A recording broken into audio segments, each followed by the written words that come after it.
You are looking at Julian's pronunciation guide, where we look at how to pronounce better some of the most mispronounced words in the world, like this other curious word. But how do you say what you're looking for today?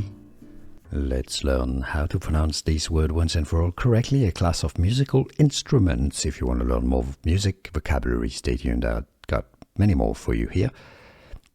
There are two slightly different pronunciations. In British English, it's normally pronounced as idiophone.